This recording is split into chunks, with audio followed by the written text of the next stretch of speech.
Have you ever reached the end of the month and realize you don't know where your money went? Or actually you have less than you are supposed to have? Have you ever really had an experience where you saved some money and you just keep on falling short because some expenses keep coming up, keep popping up, and you actually end up using that little money that you saved for something else rather than for the purpose that you actually saved it for?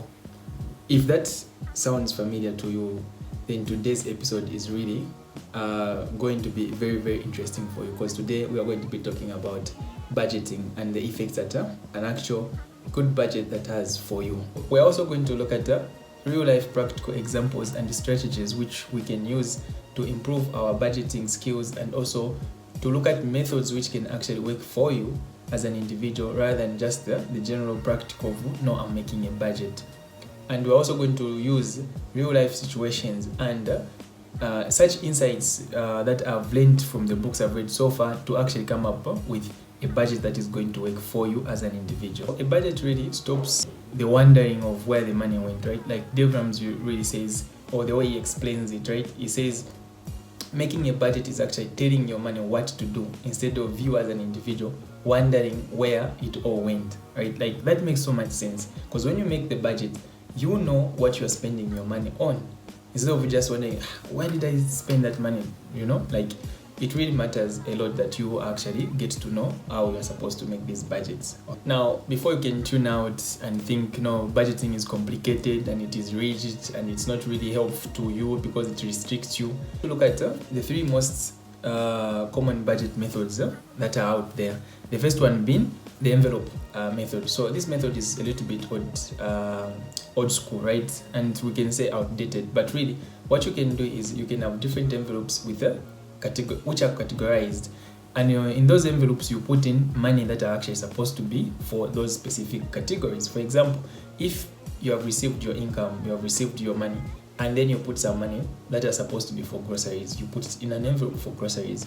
So however you spend your money on groceries, what remains is still remains to be used for groceries. And once that money is done, then you know the money for groceries is done. So really this category or this type is very, very important and very useful for people who are actually overspenders, right? Because it restricts you. Like each envelope has got its own functioning. Now, this is a modern society. You can actually do that and just replace it with things like mobile money, right? So let's say if you think, okay, I'm going to be using my MTN money for spending. So this is the things you want to do, maybe, like for utilities and whatnot. Then you say, okay, in my Airtel account, I'm going to be putting money that I'm going to be using for groceries. So you know that even when you are moving around, when you have your Airtel account, that money that's supposed to be there is only supposed to be used for your groceries and not something else, right? So like that is the first method that you can use. The second method you can use is what is called the zero-based method. So the zero-based method is a more detailed way in which actually you can look at a budget. Now this is good for people who are good with numbers, right? Like for some of us who don't mind going into the little details, right? The nitty-gritty of things where you actually want to know exactly what is happening at what particular time. So the zero-based method is actually a more detailed way of tracking your budgeting. Like this method requires you as an individual to actually have that love for math, right? Like that love for you to be able to take note of the little details that is actually happening. Like you are tracking your dollars receipt by receipt, message by message if you're using the online services for financing.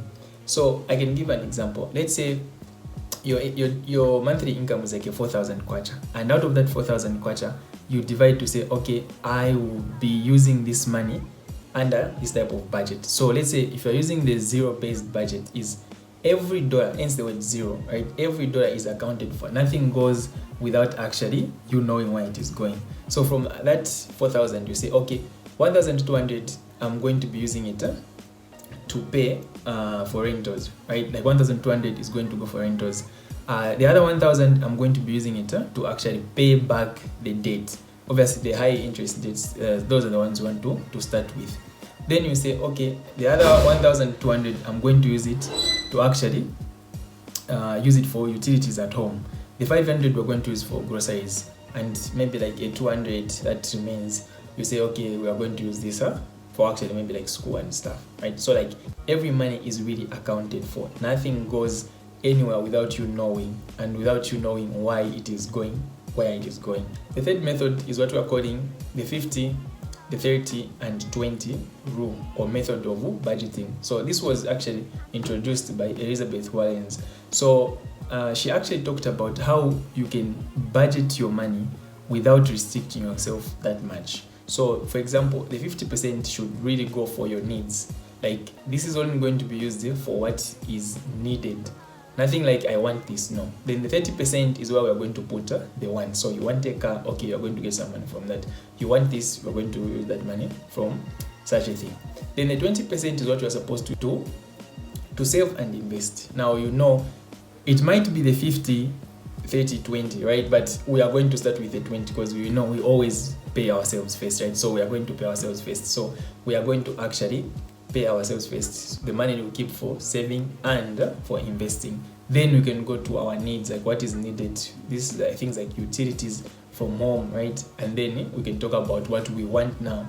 We want a new car, we want a bigger house, we want to go for vacation, right? But the most important thing, as always, pay yourself first. So save up and invest, right? So these are the types of budgeting methods that you can actually use as an individual as well. How can you actually start a budget? How can you make one? The first thing you're supposed to do, obviously, is to know, or at least to be able to track your money, to see how your money is actually going, how much you are spending on what you are spending on. So tracking a budget is very, very important. Your expenditure needs to be known.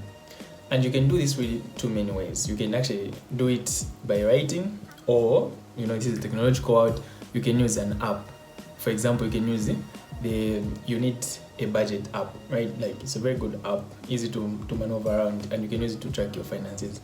And trust me, just after 1 month, you are going to be very shocked on just how much surplus of the money you are going to be having, or at least you are going to be able to find the pitfalls that you actually fall into spending, or really overspending some of this money that you could have been keeping, saving, and investing, improving your financial well-being. Or maybe if you're trying to buy something that is actually going to lead you away from your goal, you are not going to do it because there's that emotion to say, okay, if I buy this, then I'm actually losing money that I should be spending, or I should be saving rather, on that property that I want to get. For example, if you are in real estate investing, I was going to talk about real estate investing.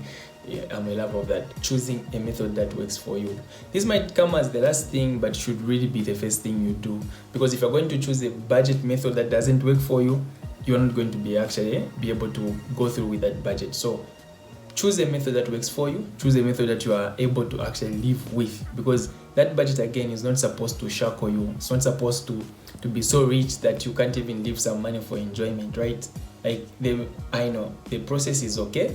The process is nice. The journey is what counts, right? It's not the destination. So as you are going through this, it should not be that tough that it becomes the reason why you don't end up budgeting properly. So choosing the type of budget you are going to have is very important before you can even start to budget. The next thing is you're supposed to have goals that excite you. Don't have a budget that has no reason for why you are budgeting. In fact, like 90% of budgets really, on average, fail because people want to budget for something they have not yet conceptualized, right? Like, you don't know what you are saving for. Okay, I'm saving just in case. Just in case of what? You are actually supposed to have like a goal in mind to say, okay, I'm saving for this, so that when you are saving, like, there's an emotion that is attached to it. Like we talked about last time, money is an emotional thing, right? So like, have a goal in mind before you actually even start saving for. Like Zig Ziglar said, if you are really going to shoot without an aim, you're always going to hit something, right? But that something isn't just going to be your goal, right? So in this instance, really try to first make a goal, and that goal should be something that is really exciting. Okay, for example, if you're a student, maybe you want a new phone, right? Like, you save up money to buy a new phone. Like, there's a feeling attached to that, right? Maybe you want to buy a car, there's a feeling attached to that. The fourth thing you're supposed to do is to automate your budgeting. This is very important. I'll keep saying it, right? Like, money is an emotional thing. So even when you have the money, you may be actually persuaded by your emotion to actually use that money for something else. But instead, if you have things automated, so just for As an example, if you're having your money, you're receiving your money via obviously a bank, or maybe this money is coming, if you're a student, this money is coming from your parents. You can actually automate things, right? So let's start with the bank.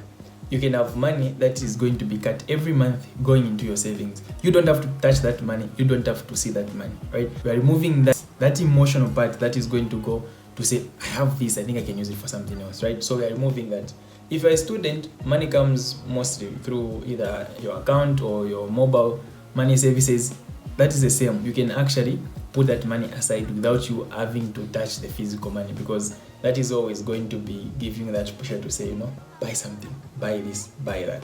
So you automate the systems, like you make it so easy that you are not getting involved with that money almost all the time. Rather, everything is happening on its own. So you automate the systems, right? And obviously the last part is the repetition.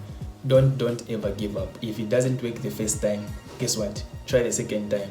It will work. If it doesn't work the second time, we don't give up. We keep on trying until we make sure to say that budgeting really has come and it has become part of who you are as an individual. Like, your budgeting is going to matter at every level, either at an individual level, family level, even at a company level. Like, you need to know how you're supposed to budget, because money management cannot be overstated in our lives. Before you can dive in and start making your own budget for the first time, or maybe for the second time, there are some things you're supposed to look out, right? Like, these are some of the pitfalls that you're supposed to look out, so that you are not able to sabotage your own budgeting, right? So the first thing is, don't be so strict, right? Like, I've already talked about this. Try to make a budget that is going to work for you. Don't make a budget that is going to be so much a stress to you that you actually end up not doing it. Budgeting, like anything else, is a skill that is acquired through practice and through experience. So chances are you're not going to get it the first time you are going to make a budget,